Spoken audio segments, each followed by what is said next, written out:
A pig called Fancy. Fancy, the blue pig, opened one eye and peered down through the branches of a big green tree in which he lived. He rustled his wings a little in his cozy nest and then shivered, partly because it was still early in the morning and a little cold, and partly from excitement. Today was the day he was going on his adventure. For a long time now, almost since he could remember anything, Fancy had been trying to find out why he was blue and why he had wings. All the other pigs he knew were pink and lived on the ground. Everyone who met him said, "Fancy, a blue pig," until in the end, that was all anyone called him. Fancy didn't know whether he had ever had another name. He uncurled himself a little further and peered over the edge of his snug home. It was a very long way up in the tree. But that was one of the best things about it, he thought. No one laughed at him up there. The only creatures he talked to were the birds. They took it for granted that anything that lived in a tree could fly. They thought there wasn't anything different at all about Fancy.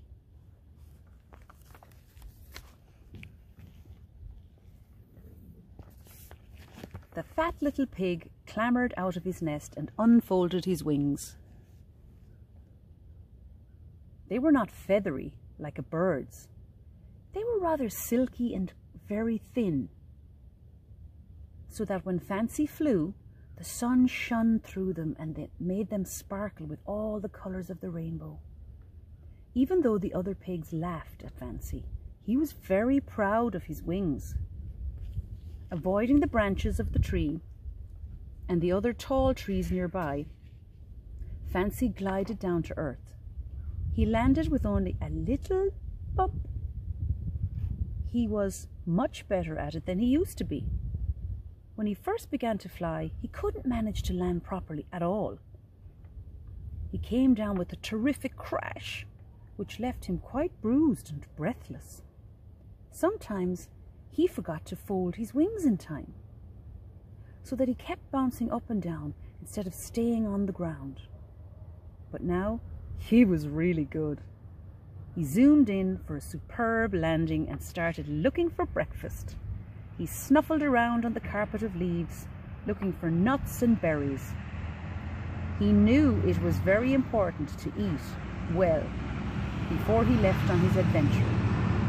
After all, who knew where he would be when it came to his next mealtime?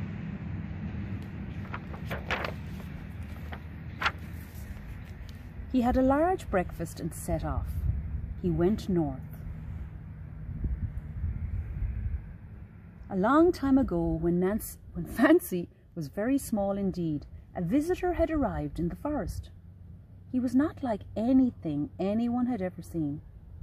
He was, everyone supposed, a cat, but his fur had been bright green. His eyes were gold and glittered when he spoke.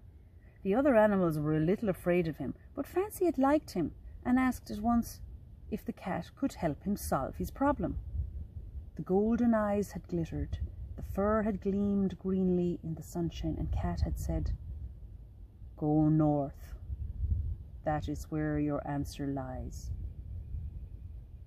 Fancy wasn't too good at directions, as he was very young, but he remembered what Cat said. When he was old enough, he decided that north was where he would go. He tramped through the forest, deciding to fly when the leaves had thinned out a little.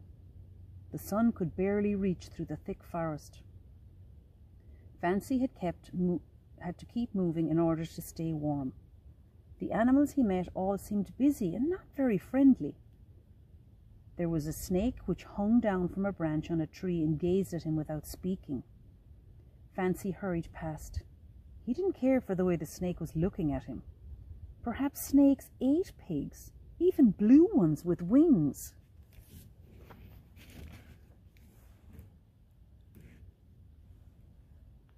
A bird with golden red feathers fluttered by. He looked more friendly, so Fancy said, "Excuse me, but am I going north?" The bird stopped for a moment and gazed at Fancy. "North? Indeed. Why, yes, that's the place for you." Then he hurried on.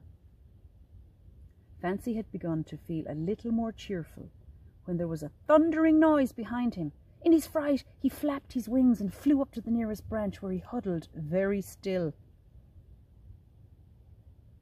A beautiful white horse thundered through the forest. Fancy looked down as it slowed to a canter beneath the tree. It wasn't a proper horse at all, he thought, for he could see that it had a horn on its forehead. It really was a unicorn. Fancy had heard about unicorns, but he never thought he would see one. The unicorn slowed to a walk, and it looked up under the tree. "What are you doing on that branch, little blue pig?" it breathed at Fancy rather than spoke. Fancy was so scared he nearly fell off his branch. Plucking up all his courage, he spoke to the huge animal. "Where I live, all the pigs are blue and they laugh at me. I like to fly and I'm very proud of my wings, but I want to know why I am different. The cat that came to our forest said I must go north, and that is what I am trying to do."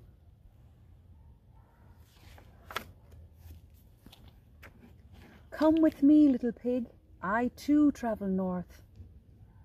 "You may ride on my back if you think you can stay there," said the unicorn. "Oh, yes, please," squeaked Fancy. Never in his life had he dreamed of such adventure, to ride on a unicorn's back. Together they sped through the forest. Fancy had to spread his wings a little now and then to keep his balance, but he managed very well.